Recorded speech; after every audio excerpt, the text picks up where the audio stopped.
Welcome back, episode 22 of Heath, Hounds. Today's preview will be going through the Hillsville Cup heats tomorrow morning at Hillsville. We've got a cracking card ahead of us, so let's get into it. Race 1 on with box 7, Mr. Dazzling. Good on debut, expect to improve, and will suit at the wide draw. He should be able to lead all the way and get a nice clear run. So for race 1, I'm going with box 7, Mr. Dazzling. Race 2 on with box 8, Assume Keeley over Wild Harmony. Didn't jump well last week, but I expect to repeat its run and run on late. If it can get a clear run out wide, should be able to run on late. Probably won't start the best, but will run on late and should get this. So for race 2, I'm going with box 8, Assume Keeley. Race 3, I'm going with box 8 again, Forward Tink over West Star Misty. Great straight track form. West Star Misty drawn in the middle.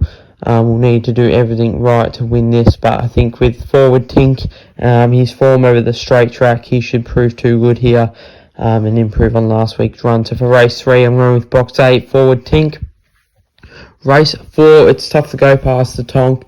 Been very good recently and could say career best form, and expect to be a clear winner here. He should be able to run a strong race and win this. Race 5, I'm going with box 6, Hadouken. Expect to improve on last week's run. Plenty of fast beginners on his inside and should get a clear run here. So he should be able to run on late and he'll get a nice clear run and we should be able to win this. So for race 5, I'm going with box 6, Hadouken. Race 6, I'm going with box 3, Hazy Roy. He's been super consistent recently and he will do everything right here again. Pirate Pete from box 8, he'll need to be on his best if he's to beat Hazy Roy. And with a bit of luck, Hazy Roy should be able to win this. No disrespect to Pirate Pete, he'll need to be on his A game. As I said earlier, Hazy Roy has been very consistent recently, especially over the straight track, and he'll bring his best. So Pirate Pete will need to bring his best, but I'm going with box 3, Hazy Roy here in race 6. Race 7, I'm going with box 3, Green Blazer. He's another one that's been really consistent since resuming since injury, and he should be able to get a run on from box 3. I've also put down box 5, Vader Bale each way. He's been very good early on in his races. Not to be disheartened over last week's race where he ran dropped back in the field. He obviously had Goblins on his inside and had Aston Rupee in his race, so he was always going to get pushed out wide and just fell back in the field. But I expect him to bounce back. Hopefully can lead early on, and I think he's a nice little each way play. So I've gone with race 7, box 3, Green Blazer, but I also think Vader Bale's a bit of value for each way as well from box 5. Race 8, I'm going with box 2, Aston Geneve. If you can get a bit of luck early, is more than capable to beat Ferdinand Boy, who's drawn in the middle of the track. Will need a little bit of luck, but Aston Geneve is a rising star and should be able to improve on last week's run. Just seems to be going from strength to strength, so expect to put in another good performance here, and with any bit of luck might be able to beat Ferdinand Boy. So for race 8, I'm going with box 2, Aston Geneve, with a bit of luck. Race 9, I'm going with box 6, Zambora Lou. It's tough to go past him after his last week's run in the Arrow. Obviously took it out in 1939.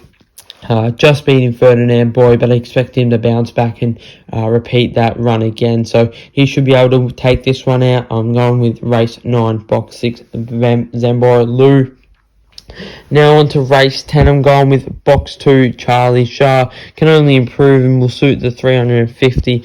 I expect him, if he can lead early, he should be a clear winner here, but even not, I think he'll run on late, and I really do think the 350 sort of suits him. He was very good last time out, and he'll continue to improve, and so I've got him down for race 10. So for race 10, I've gone with box 2, Charlie Shah. Race 11, it's between Boombox Hammer and That's Easy, both in their suited draws. I'm going to go with box 8, Boombox Hammer. Should run on nicely with box 8. We'll have no problems getting through the field compared to last week. So I've gone with Boombox Hammer. I just think he's the better dog on this, will be the better dog on this occasion, and should be able to run on late. So for race 11, I'm going with box 8. Race 12, along with box 7, Superfoot. Good last week, will be tough to beat. I can't see Notorious running another strong race like that. No disrespect to him though. He was very good last week, but I think Superfoot has him covered here. So for race 12, I've gone with box 7, Superfoot. He should lead all the way here. Now on to Heath Hound of the week, and when there's a race named Heath Hounds, I'm sure the winner deserves it. So I've gone with, although the race was drawn, I've gone with box 3, Dusty Charm, who also ran first with Ziggy Stardust. It was a super run. He just got nipped at the end for a nice little draw for first. So I've gone with Dusty Charm for Heath Hound of the week. I think he's one also to watch, not only just because he won Heath Hound's race, he also was a dog to watch, I think, especially over in New South Wales. There's quite a few rising stars over there, so I think they're definitely one to watch out for, especially over that middle distance. So Heath Hound of the week is Dusty Charm. That's it for preview 22, the Hillsville Cup heats.